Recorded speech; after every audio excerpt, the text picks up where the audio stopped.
চমৎকার খবর! 2026 সালে বাংলাদেশিদের জন্য দুবাই, সংযুক্ত আরব আমিরাত ভিসা প্রক্রিয়ায় কিছু ইতিবাচক পরিবর্তন এবং নতুন সুযোগ তৈরি হয়েছে। দীর্ঘ প্রতীক্ষার পর অনেক ক্ষেত্রে ভিসা পাওয়া এখন আগের চেয়ে সহজ হচ্ছে। বর্তমান আপডেট অনুযায়ী প্রধান তথ্যগুলো নিচে দেওয়া হলো। 2026 দুবাই ভিসা আপডেট।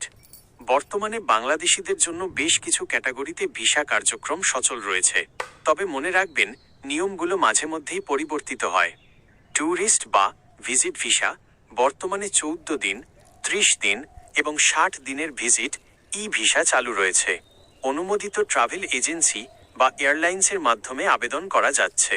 কর্মসংস্থান এমপ্লয়মেন্ট ভিসা দক্ষ পেশাদারদের যেমন ডাক্তার, ইঞ্জিনিয়ার, আইটি বিশেষজ্ঞ এবং হোটেল ম্যানেজমেন্ট স্টাফ জন্য ভিসা ইস্যু করা হচ্ছে। এছাড়াও কিছু ক্ষেত্রে সিকিউরিটি গার্ড এবং ক্লিনার পদের জন্য ভিসা পাওয়া যাচ্ছে। গোল্ডেন ভিসা উচ্চ বিনিয়োগকারী এবং মেধাবীদের জন্য 10 বছর মেয়াদী গোল্ডেন ভিসা আগের মতোই উন্মুক্ত। আবেদনের জন্য প্রয়োজনীয় কাগজপত্র। দুবাই ভিসার জন্য সাধারণত নিম্নলিখিত ডকুমেন্টগুলো প্রয়োজন হয়। ডকুমেন্টের নাম, বিবরণ, পাসপোর্ট, অন্তত 6 মাস মেয়াদ থাকতে হবে, রঙিন স্ক্যান কপি, ছবি, সাদা ব্যাকগ্রাউন্ডে সাম্প্রতিক তোলা 2 কপি পাসপোর্ট সাইজ ছবি, জাতীয় পরিচয়পত্র, এনআইডি কার্ডের রঙিন কপি, ব্যাংক স্টেটমেন্ট। কিছু ক্ষেত্রে গত 6 মাসের ব্যাংক ট্রানজ্যাকশন দেখাতে হতে পারে। পেশার প্রমাণপত্র, ট্রেড লাইসেন্স ব্যবসায়ীদের জন্য বা এনওসি চাকরিজীবীদের জন্য। ভিসার খরচ ও সময়। প্রসেসিং সময় সাধারণত 3 থেকে 7 কর্মদিবস, তবে এক্সপ্রেস সার্ভিসে 24-48 ঘন্টার মধ্যেও অনেক সময় ভিসা পাওয়া যায়।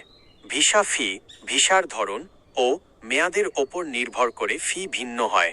ট্যুরিস্ট ভিসার ক্ষেত্রে এটি সাধারণত 15,000 থেকে 25,000 টাকার মধ্যে হয়ে থাকে, সার্ভিস চার্জ সহ। সতর্কতা, সোশ্যাল মিডিয়ায় অনেক সময় ভুয়া নিউজ বা সব ভিসা খুলে গেছে এমন বিভ্রান্তিকর তথ্য ছড়ায়। যে কোনো লেনদেনের আগে অনুমোদিত এবং বিশ্বস্ত ট্রাভেল এজেন্সির মাধ্যমে যাচাই করে নিন। আপনি কি নির্দিষ্ট কোনো ভিসার, যেমন কাজের ভিসা বা ফ্যামিলি ভিসা খরচ বা ডিটেলস সম্পর্কে জানতে চান?